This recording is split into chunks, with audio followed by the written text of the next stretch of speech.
I've chosen for a scripture tonight words from the book of Mosiah about good King Benjamin. I don't know precisely where they're written, whether it's in Palenque or Tikal, maybe Monte Alban as we call it now. But somewhere in those warm, humid regions of Central America, this king had lived out his life in service to his people.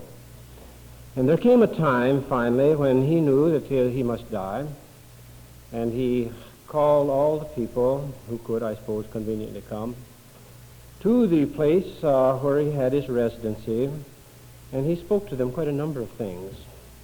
But he began it like this.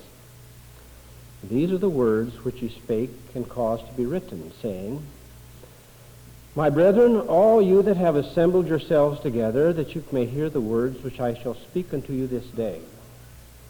For I have not commanded you to come up hither to trifle with the words which I shall speak, but that you might hearken unto me, and open your ears that you may hear, and open your hearts that you may understand, and open your minds that the mysteries of God may be unfolded to your view. I have not commanded you to come up hither, that you should fear me, but that you should think that I, of myself, am any more than a simple mortal man. We'll have reason to return to talk about that in just a moment. As some of you know me, standing before people is not a new experience. I do it as part of my daily living frequently. I can testify to you tonight, I have never been so utterly frightened as I stand at this moment. I'm not entirely sure why. Brother Bennett asked me, and he chose the subject for me. He asked if we would talk about this thing, and I agreed, and I suppose he asked me because I had written some on it, and had talked about it, and had series here and there on it. I had taught here about it, and I'm sure that he could have asked others, and everyone would have approached it somewhat differently. And all would have been good, I'm sure, with perhaps the exception of this. But he asked me, in giving it much consideration, which I have, I was limited by a number of constraints. First of all, there are some among us who have not heard the message of this church. Secondly, I have taught such materials here over the process of a year to a great many of you. And I don't want to retrace those steps particularly. But perhaps the greatest constraint is that of the Spirit that I have been given to know that this message is intended most vitally for some particular persons. And I pray God that I won't fumble the ball. When Brother Bennett asked me, he didn't lay any constraints as to what the subjects should be, so I chose 3. And they came kind of like a flash of light in the twinkling of an eye almost, so I believe that the good Spirit had something to do with that. Tonight, we rather academic. You could have read it. It could be mimeographed off, and as you chose to read it, you could take it home and read it in your spare time and probably gain just as much. Next Sunday night, though, will be quite vital to you. And the following Sunday night, if you are here, will be most vital. Tonight we'll talk about the reality of a life that follows this life. Not just a hope, not just a dream, not just something we fool ourselves into believing so we'll feel better and more assured, but the reality of it. Next Sunday we'll talk about the means of getting where we choose to go on to go. And the last Sunday evening, I think I will not mention at this moment. The scripture that I read to you mentioned King Benjamin's word, and he said essentially that I haven't called all of you folks up here just to trifle with what I'm going to say. And I want to turn that around just a little bit tonight and say this, that I didn't undertake this with the idea of wasting your folks' time. Some of you will know the material better than I, perhaps. Bear with us. There are many who do not. And to them, pray for them and pray for me that they may understand. As I sat here tonight and was thinking as we came in even, how many ways our lives have crossed in this last quarter century. since my family and I came here. You know, we came on the first day of church here is when this chapel was dedicated. That was an opportune time, wasn't it? And at least it was the first time it's ever been used, I'll put it that way. And I thought as I sat here how our paths have crossed in our homes. I've ordained some of you. I've administered to many of you. I've baptized some of you. I've married some of you. I've listened to some of your children complain about you. I've listened to you complain about some of your children. You heard my problems, and I've heard yours. And I say this for a point, and that is, I think in these many years, being fallible, I've made mistakes.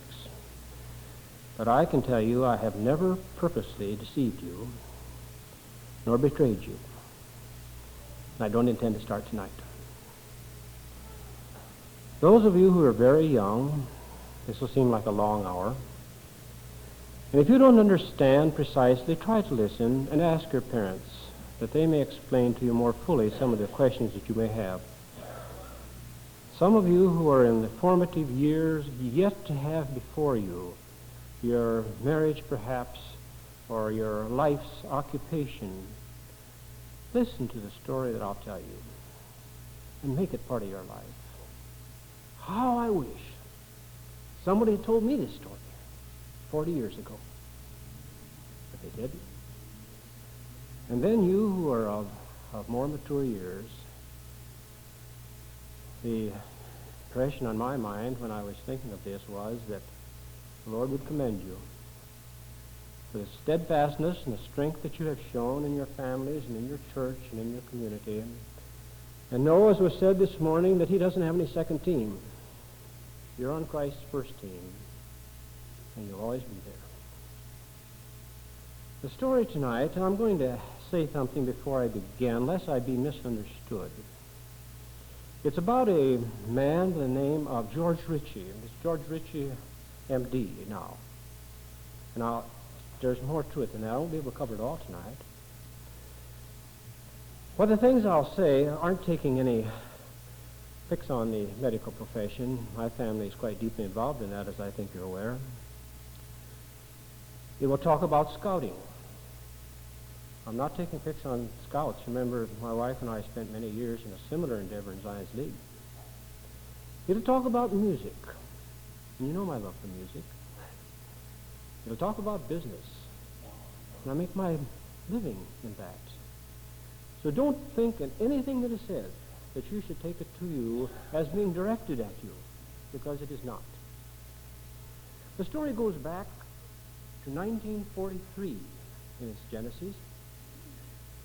A young man, at that time, he was 20 years old, the name of George Ritchie. Let me give you just a little bit of his background, and I'm going to talk quite rapidly because I'm going to have to finish as far as I want to finish. George Ritchie never knew his mother. He was born prematurely. He was taken prematurely. And he was brought home as a small child in 1924 that they did not expect to live. But he did. He grew up to be a tall, 6'2", young man of 182 pounds. And he had a sister that was a year and a half older than he was, by the name of Mary Jane. And when they brought him home from the hospital at his birth, a young lady who had no family, a nurse, came home by the name of Miss Williams. Came home to be their mother, and it's really the only mother he ever knew. And he loved her. And Mary Jane loved her. His father had to travel. He was an engineer, and he worked with the railroads at that time, particularly in coal consumption and related matters. And so he had to travel here or there, so he wasn't home much. So the family that George knew was Miss Williams. And the time came, finally, when that day arose that his father brought home an attractive young brunette woman. And George recalls how he knew, before he ever saw her, that he wasn't going to like her. And he accounts later why it must have been so. He said, when she came, Miss Williams left. And I know that if I love her, then she'll leave too. You see the insecurity that built up in a child. And so it was then, just George grew, that he found his strength and his courage and his, what would be the word, his life, his encirclement, his embodiment in the Boy Scouts. There he started out as tenderfoot, as most, of course, must start out, and he grew all the way to the day before he was drafted in the Army. He was assistant scoutmaster in Richmond, Virginia, the place he had been reared and lived all of his life. And his father had been commandeered, as it were, by the military, though way past draft age, because of his expertise, to be with the early troops that went into Europe. And here George was. He had just finished his high school, and he had finished his pre-med school in 2 years. It normally should have taken 4 in the accelerated, beefed-up courses, as it were, in World War II. And here he was faced with a situation of his father, who shouldn't have been in the military, was over there, and here he was going to be deferred, who should have been in it. And he felt it was the right thing to do, and he finished his pre-med school and volunteered and was sent to Fort Barkley in Texas. Some of you may have been there. In Fort Barkley, he quickly learned that it wasn't like Richmond. There weren't any trees, and it was dusty, and he went there in September, and when the dust finally cured down, because it came rain, it was pure mud from day after day after day. And finally the time came when in December, the mud was frozen, and so at least they didn't have to walk in it, they walked over it. And he remembers that, in telling his story, a lot of it I'll tell in the first person so it will be more rapid. He says, as I sat one day on 10 degree above zero on the frozen ground and listening to some second lieutenant tell us about how to clean weapons, he said that night everyone in the platoon was coughing because it had been cold. And the next morning, he said, I knew that I probably had a fever, and so I checked in the sick bay, and sure enough, 102. Jeep came by, and they carted me off to the hospital. He said they gave me the usual white oversized pajamas with the brown blankets. And he said that each barracks was just the same. Fort Barkley housed about 250,000 men, and the hospital housed 5,000. And this is important to our story because there were 250 low buildings, almost identical. There were 24 sick beds in each one, 12 along this side, 12 along this side, and 3 at the end if you're really sick. And on this end, there's a doctor's office, a nurse's office, and a supply room. All of them were connected by a labyrinth of little passageways. He says if they didn't have a number, you'd have not the slightest idea which one you were in. But as he lay there on his bunk in one of them, he thought how great things had really worked out for him. Because while he had given up his pre-med training, or his medical training at the University of Virginia at Richmond, he had, through a series that I won't tell you now, the Army was very short of that type of people ahead of D-Day. And so they were looking through all of the records, and men like himself were being given an opportunity to go ahead and finish their training as quickly as possible. And here he was, a buck private, and given the opportunity now to go back, of all places, to his hometown of Richmond, just ahead of Christmas, and start the training that he had left. And as he sat there, his thinking was a little bit twisted, as we said. He says, I just gazed up at the ceiling. I wasn't going to wander around any drafty corridors because I wanted to get rid of this cold before the 18th of December, because on the 18th was the last day I could leave to get to Richmond on the 22nd when the classes started. He says, I looked at that ceiling and said, you know, this is really pretty good. It's kind of like all of life, though. He said, you know, when I was in scouting, I didn't go into it for any awards. I went into it for the good I could do, but the awards came along, and that's the way it's been here. I was a good guy, and I volunteered in the Army, and here this came as a reward for being such a good, fine fellow. And he deceived himself along that way for several days. The only problem with all this, his fever stayed at 102. And so it came to December 15th, and he became mightily concerned. He searched every train schedule, everyone he could find and borrow, to figure out some way of getting to Richmond before that 22nd. Fear his fever might not get down. But lo and behold, on the 16th, it dropped to 98.6.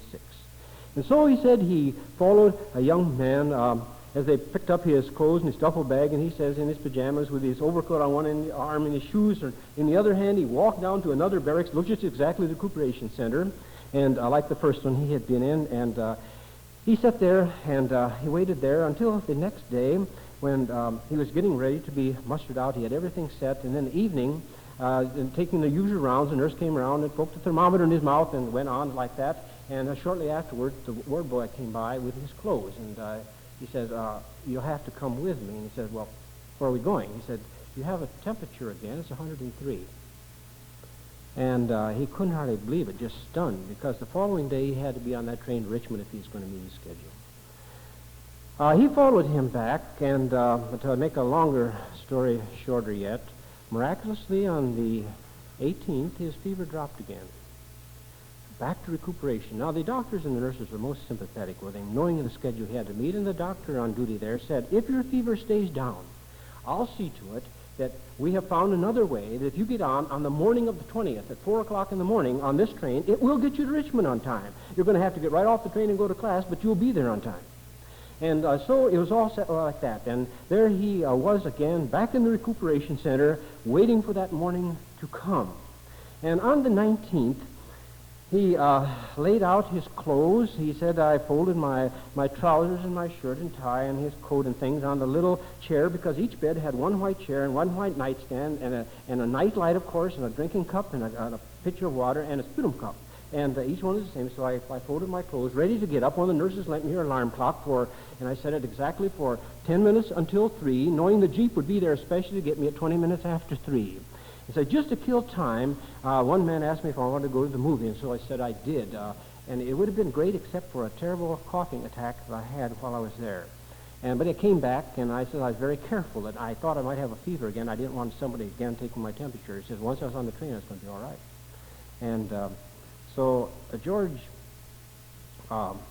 went to bed at 9 o'clock, and he says, despite men walking around it and talking, I was asleep instantly. And he woke at midnight, feeling he was strangling, and he continually had to relieve his lungs from something, and it was being dark, and he didn't know exactly what it was until, making a longer story short again, at 2 o'clock he awakened and found that his bed was drenching wet, and he tried to stand, and he found he stumbled. He couldn't. He said, there was something the matter, and I mustn't let the Jeep driver note this, or he's going to see something the matter. And he went to the ward boy, who was sitting reading a magazine in the darkened room where he was, and he asked him, may I have a thermometer?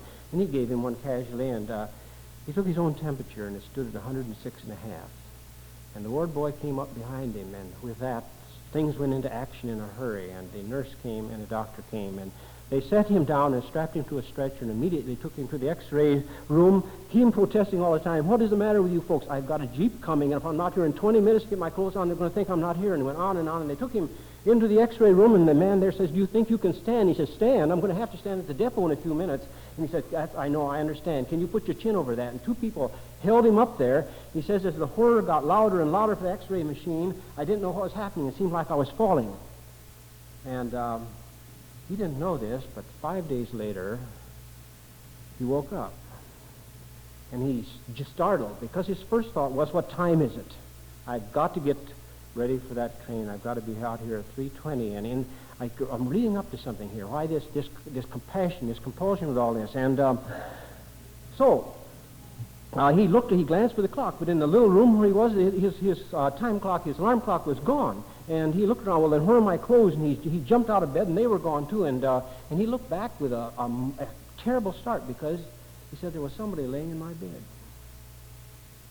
But I don't have time to think about that now. And he dashed out into the hall, and he thought maybe that my clothes, my duffel bag would be in the ward room, and it wasn't there. And he says, well, maybe they parked it in here someplace. And he looked up down between the rows of the 24 cots and their beds in and out, and he couldn't find it anywhere. And the sergeant came down through the hall, and he went to stop him, and the sergeant went right on by him and didn't pay the slightest attention to him when he spoke to him.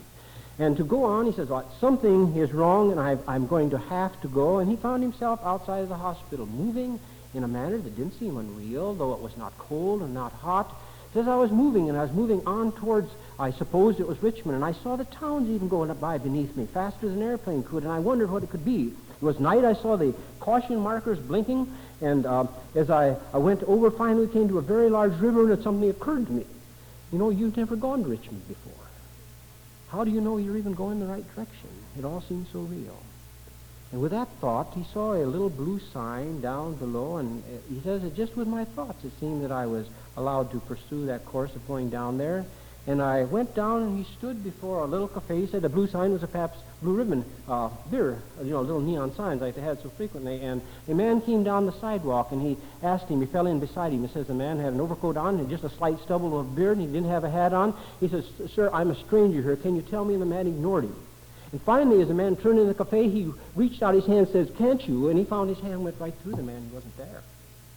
And George stood back, he said, against a guy wire that held up a part of a telephone pole in front of the cafe and said, what is happening? And he felt that he walked right on through the guy wire. And it may seem rather serious, except if you were placed in that position. And he was suddenly terrified. And somehow he had lost his contact with people. And to make, again, a story, he was taken back hurriedly to Camp Barclay, and there he went through a panic-stricken search of barracks after barracks after barracks of the most unreal thing of looking for himself. Dr. Ritchie has made this story a basis of much of his later ministry. And here's where the story really begins. I had to tell you that. He said finally he found a young man, and the difference this young man, he knew who he was by the ring on his left hand. It was a fraternity ring of a little black onyx with a golden owl on it. And he said that person was me somehow. And yet I can't understand. He sat down on the bed and tried to ponder what was the meaning of all this, and he noticed that his night light apparently began to get brighter. And as he sat there, it got so brighter, he realized it was not a night light. All the night lights on Earth, or all the welding arcs on Earth, could not be so bright as that. It began to fill his room and fill his very being until he saw the light was not a light at all. It was him. And he said a compulsion was put within him with forcible words that he had never known before. Stand on your feet. You are in the presence of the Son of God. He says, I did. As I looked at this person, he says, I had no doubt. I was told who it was. I've been to church school in my life, but I'd always thought of Christ as he's a good guy. He's always taught you to do right sorts of things, but I always thought of him as kind of a weakling, maybe. And this man was the most male person that I have ever seen. More than that, far from a weakling, he was power, activity, personified, the source of it. More than that, he says, as I looked at him, I realized that he was as old as eternity. And he says, the newest, most modern thing that ever existed. And he looked at me, and I began to see other figures come into being. And he smiled, and I felt something else. And that was that this man loved me. Loved me more than I had ever known anyone to love me. And as I looked around, I began to see a three-dimensional, as it were, all around, a panoramic sort of a thing in which I was an actor in many of them. And I saw every incident of my life begin to be displayed before me. He said I saw a small handful of infant being lifted from the desperately ill and dying body of a mother that I never saw. He said I saw me gasping for air in an incubator. And I saw something that was rather a family joke later on, that they brought me home in a big Florsheim shoebox. And he says I saw myself sitting on the lap of this rather homely woman who I love so much, Miss Williams. I saw my little sister playing. Then he went on, I saw myself in grade school. And I saw myself in high school. And I saw myself good things and bad things with the usual hang-ups that people have.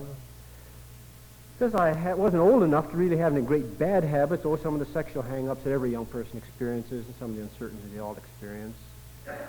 But as my scouting, I pursued that, and I saw myself be an Eagle Scout and how I glowed with satisfaction, how my admiring family stood around me. And then I realized when I first wanted to be a physician, I wanted to be because of an illness of my grandfather. I wanted to help people if possible. But when I learned in pre-med school that in addition to that, you often made a lot of money. And he said, having never had that, one of the things I dreamed about was a red Cadillac. And I saw that there. And not that I'd go to school for that, but it just came along as part of the rewards, you see. And this question, my good friend, you might as well reconcile in your mind. You are going to have to answer, whether it's tonight or next year or in the year 2019. It really doesn't make a lot of difference, but you're going to have to answer it. And that was from the infinite love of Christ. Came to his mind, to his being, this question: George, what do you have of your life that you'd like to show me? And he pondered it quite a bit. He says there wasn't really an awful lot.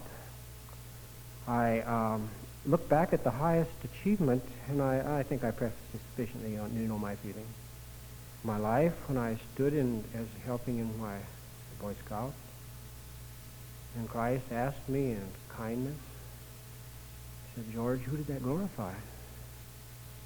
I saw my own face flushed with pride. And I thought, yes, I always wanted to be a physician to help people. And I turned, and a red Cadillac drove between us. And still the question came, what is there in your life, George, you'd like to show me? I became angry. How could there be? I'm just 20. I haven't had a chance to live my life. And anyway, what would I have lived? And the answer came back, George, because it's obvious that Christ could see that panorama as well as he. Christ wasn't looking for answers or specifics. The burning question was this: who have you loved as I'm loving you? Who have you loved without reservation at all? If they killed you, you'd love them like I'm loving you. And he said, in my anger, I said it wasn't fair. Here I am. I know that little babies died someplace, real old people, they died too. But here I was going to be 70, and when I signed my insurance policy, I said, I got from the Army, at 70 years old, I got so-and-so. And Christ almost smiled. He said, George, life isn't promised in its extension to anyone. He said, this wasn't fair.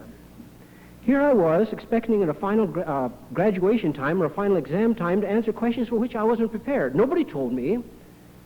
Christ's answer said, George, I told you. He says, when did you tell me? He says, by the life I lived. I told you by the death I died. And it came to mind, George saw himself in one more scene. That day is when an 11-year-old, rather bewildered youngster, he'd walked up the aisle of his church and knelt and dedicated his life to Christ. And Christ went on and says, George, if you'll keep your eyes on me, I'll show you much more. He says, I don't know when we left that little tiny white cubicle in the hospital, because I did keep my eyes on him. I found we were traveling something like I had traveled to whatever that town was across the Mississippi River and back. Only now with my eyes on him, it was neither terrifying nor unreal. And we came to what was to be a large city. He says, I don't know what city it was, but I know there's a body of water behind it. It might have been Toronto or Boston or perhaps Philadelphia or New York. But it was humming with wartime activities, and he says, I saw too many people. There were people on the sidewalk, and he says, I saw with a rather sickening feeling some of them walking through each other, and I knew what situation some of them were in, because I was in that situation. He says, I was allowed to see the activities. And he says, first of all, I was taken into an office, and there's a gray-haired man there using a circular disc, a dictaphone that they used in those days, and he was talking away, and right behind him, not an inch behind him, stood another man. And that man was saying, oh, no, don't you understand? If you ask for 1,000 gross, they'll give you the price for 10,000. Went on, don't you understand anything? Why did you send this man on the contract for loss, and it should have been this? And he went on, don't you learn anything? Can't you understand anything? And the man on the dictaphone, he realized, heard not one word, or did he know he was even there. Here was a spirit that Christ was showing to this young man to the best of his ability, a spirit that had made his life so wrapped up in the things of that particular world that he couldn't leave them. And he continued on and on and on. He went down into a canteen, and he saw several women come off an assembly line, and there was one of them asked another one for a cigarette, and the woman ignored her. And she instead took out of her coverall pocket a package of cigarettes and lit one and began to smoke, and the other woman would have grabbed it. He says, like a snake, she grabbed at it, and repeatedly he saw that she couldn't grasp it, because she too was a person who was passed on and was chained to a habit. Now, I'm not saying if you smoke you're going to go to hell. Understand that. I'm saying that things like that can get such a grip upon people that it's going to affect your eternal beings. We'll talk about next week. And he was taken from there to see a great many situations. One young woman, or a middle-aged woman as it was, he noted, was following a man down the street, and she continually saying, why don't you have your scarf on? Marjorie isn't taking care of you. Why did you marry that woman? Because she just doesn't care about you. George, you know you're working too hard. Went on and on and on. And he noticed from things they said, it must have been this man's mother. And he looked about the same age. And he says, is it possible? For 30 years she's been tagging along behind him, harping like she did in life. He says, I was taken from then. I asked Christ, is this hell? And Christ, he says, he didn't answer. Like a torrent, I saw that a flood of light went through to him for these unfortunate people. And they didn't see it. From there he was taken to a bar, a seedy bar, smelly bar like they are, as you were. Noisy music. Seemed to be a naval place because there were a number of young men in naval uniforms there. And he said they were standing up at the bar, and with them again were these bodiless people, if you want to call them that. And those people were so driven with the compassion for alcohol that they furiously fought among themselves, unknown to, of course, the living, for a drink. And he saw something there, he says, has chilled my soul to this day. And I wish I had time to tell you much about it, but I'm just going to give a smattering of it. He said, for the first time, I noticed around all the living, there was like a halo, a covering, an envelope, if you please, of light. And it seemed to be to protect them from those that they could not see. But he said, I saw something happen to children. I saw one young man who had drunk too much turn from the bar and fall on his face. And two of his friends picked him up, but as they picked him up, he said, I saw that covering split, that protective halo. They drug him over to the wall, and he says, as I saw that happen, one of these personages, one of these spirits of people that had been standing at that bar drove and gouged and found themselves within that man. The terrorists. Those of the second, the terrorists, to be to protect them from those that they could not see. But he said, I saw something happen to children. I saw one young man who had drunk too much turn from the bar and fall on his face. And two of his friends picked him up, but as they picked him up, he says, I saw that covering split, that protective halo.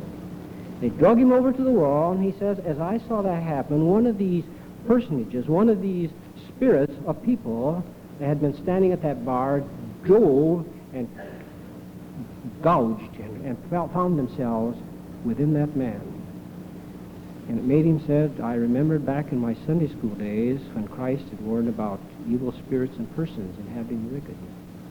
He says, where there had been one person, two persons before, now there was just one. He says, I never allowed to see the end of whether that person with that habit resided forever within that young man or not. He says it was enough to frighten me, and he said, I was glad when we left. And he was taken to a great plain. And on this plain, he saw something that was so far beyond what he had seen before. There he saw a great assembly of persons. And this assembly of persons would have killed each other if they could have, and they tried to. He says they were fighting among themselves, but they only had bare hands. They didn't have guns. Look at the battlefield. They should have all been dead, he says. Of course, they were all. But he says they were fighting with each other verbally, and blows were struck that never landed, of course, but it didn't seem to deter them from it. And he said, I noticed one particular young woman was taking such abuse from an older woman. He said, I wondered why she didn't put 1,000 miles between the two of them. Why don't you just run off? And he says, I realized with a terror that there was no place to run. Here was a realm of people who had lived in such a way that this had been their life. I'll tell you a little bit more about that. He saw them there not only in their physical anger and hate of each other, but he saw sexual abuses, he says, I had never even imagined, in their desperation even in fulfilling in pantomime. And he says, I saw why they didn't depart. Because there apparently not a thought was private. There wasn't a corner in the universe where you could find privacy in such a realm as that. But even as wicked and miserable and deplorable and degraded as that situation was, it was the only thing these people had in common, and that's like thieves hang together, they hung together in that situation. He says, I heard it ring over and over in my ears, and it came home to me, words like, why don't you listen to me? I told you so. I'm in charge here. Do you think you know as much as I do? And he says, I heard myself begin these words, and I pled with the Lord. He says, Lord, let us move from here. And I saw his compassion and his tears go like a torrent to these sorts of persons, but again, they could not abide his presence, and I left with that.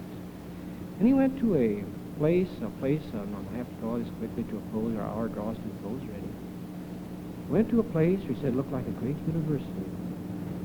And there in that place he saw many persons.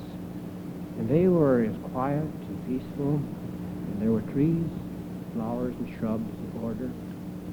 As he went into those great arched halls, he saw the persons, and they were hooded. And I haven't time to go into this. They were hooded, he says, it reminded him of a monastery, but didn't think a monastery would be quite like that. And they seemed to be endeavoring and involved in great experiments, God-based experiments, great as the universe. In one great library he went into, he says, the size of my whole university at Richmond, the title was of Here is the Knowledge of All the Universe.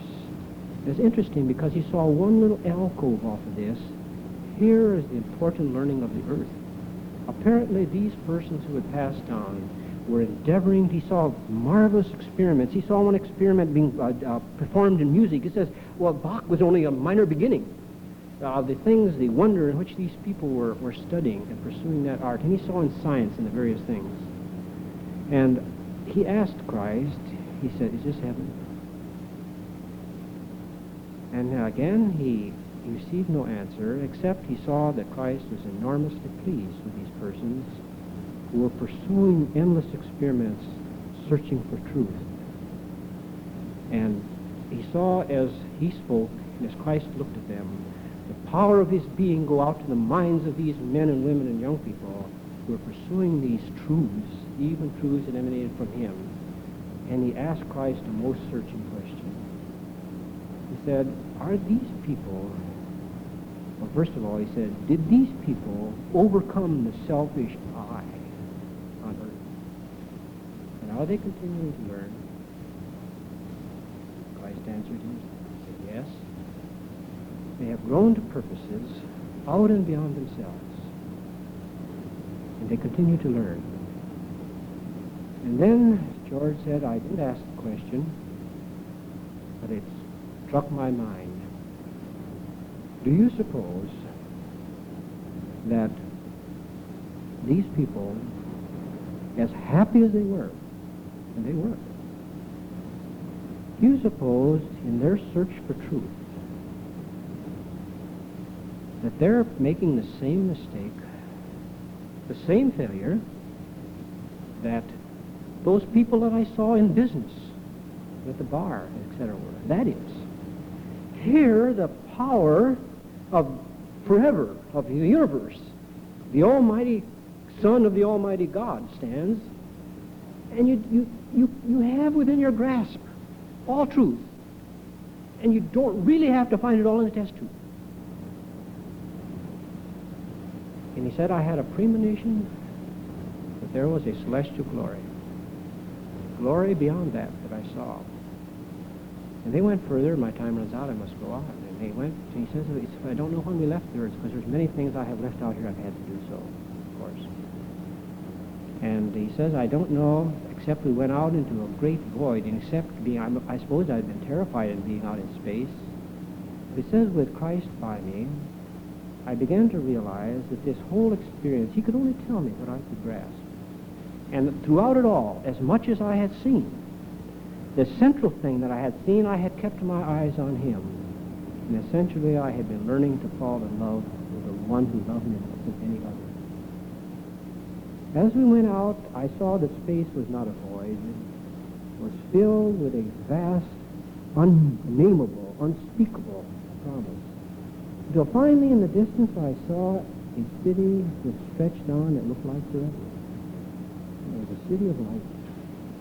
Light radiated from the very green trees and from the flowers and the buildings and from the people and from the sidewalks in the very place. And as we stood at a distance, I saw two personages detach themselves from the city and come toward us. And it says, and we moved away so they could not reach us. And I cried out with loss. I says, my Lord Jesus, I want to stay here. I want to stay here with you. Because I feel I'm being pressed in, and I don't want that. I know I haven't had much time to live, and some of the things I'm not proud of, because I saw myself back on that plane. And I saw myself as the center of the universe. But now I understand more, and I want to stay with you. And Christ hardly answered, But as he stood by him, as George pled, and he seemed as closing in, he realized he was back in the little hospital room again. And he turned and looked at that body on the bed with this total indifference, where before it was a ghastly thing, and finally a thing sought for that I couldn't tell you about here. But now it was indifferent. He wanted to stay with Christ. But as Christ stood beside him, he says that city still sparkled in my mind. And, I felt more and more as I moved towards that body, more and more a part of it, until I began to feel my throat and was on fire, and that my weight of my own chest is crushing me. And at this point, he says, I had lost sight of Christ, but the city still blazed in my mind, and I reached over and I felt my hand in that ring, and I turned it over and over and over, and it was that movement of my hand. The ward boy saw, since they had prepared him to take to the mortuary. The ward boy saw, and they went through the measures, the medical profession, and he came back alive. This is the testimony of Dr. George Ritchie. I might add that I might forget to, that he was given the opportunity after this to go back to Richmond. They held his classes open, but he was about 20 days late. In 10 days, he lost 40 pounds, or no, 10 days, he lost 48 pounds. He was so ill, when he went back to his classes, he had to give it up. But after World War II, he went back and finished. And this has been some of the basis of his ministry to this very day. This story has been published by a guidepost. Many of you have read it. And if you haven't, I think it's very worth your time. I know the story is true. I want to go over, in closing, some of the essentials of it. I mentioned you could probably read this tonight.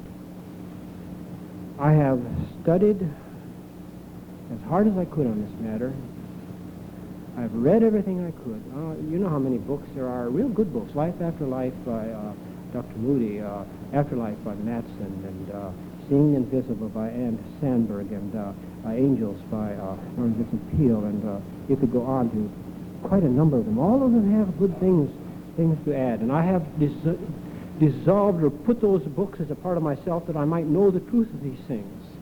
And I have found the testimony of the Scriptures to continually substantiate these kinds of truths, and they are these: that there is a life after this life. It hasn't been talked about. You might say, well, is this a phenomenon? Is this a syndrome of the 1970s that suddenly these things come to light? No. For some foolish reason, for I don't know how long, people have had these experiences all along. They just haven't said anything about it. Because it wasn't very long ago, but you were considered rather strange if you say, I had a spiritual experience with Jesus Christ. They killed Joseph Smith and his brother for it. But of late, people have come out of their shell, along with the bad things that are happening in our world. That seems to be one good one. People have come out of their shell, and for the first time, they haven't been afraid to stand up, as Vincent Peale has, and told of his experience when he stood in a group of ministers, and he saw his aged father walk down the aisle and smile at him, and he had to break down and cry. Not afraid, not ashamed to tell these things. Dr. Ritchie isn't ashamed. He learned many things by this experience. He learned there is a life after this life. He learned that life is not equally glorious. The author of Seeing the Invisible, Ann Sandberg, wrote me such a cordial letter when I conversed with her about this matter. And she told me of a spiritual experience that she had had, and I'm not sure how many members of the church she is. It doesn't make any difference. She told me how just the week previous, she had been studying, and she had bowed in a prayer, and a voice, she says, not an audible voice, but it spoke to my very being, said, men and women, are not made for time. They are made for eternity. Now, I believe that was the voice of the Spirit of God to her. I have no doubt of it at all. There are many different states. We saw the state of persons who were so bound in the self-image, the big I, center of the universe, I. They continue to be. And when Christ had to ask them the question that he asked Richie, he'll ask you and he'll ask me, what of your life you'd like to show me? They can only find the big I in there. Never glorifying him with the love and the service to others that must be faulted. He saw people so bound up in the wicked things of life that they couldn't tear themselves from that habit. And people have so misconstrued the word of wisdom given to the church in God's wisdom. They think, you shouldn't drink, you shouldn't smoke, well, this is true. You'll probably be better off without it. But there's a greater thing there. He's telling you these habits are going to steal away your agency. That's the greatest gift I've given to you in your life, to choose me if you will. You don't have to choose me. I'm not going to condemn you. I'll love you just the same. but you will spend time in suffering, and I'll cry over you, but I can't do anything for you unless you will deliberately, of your own self, choose me. And he found this group of people in this great university setting, and he saw them there. They were utterly, supremely happy, but they were falling short of what they might be. And last of all, though he didn't call it in those terms, I suppose he didn't know those terms, he saw this celestial glory. And in this great situation, he saw the fulfillment that he wanted to be more than anything else.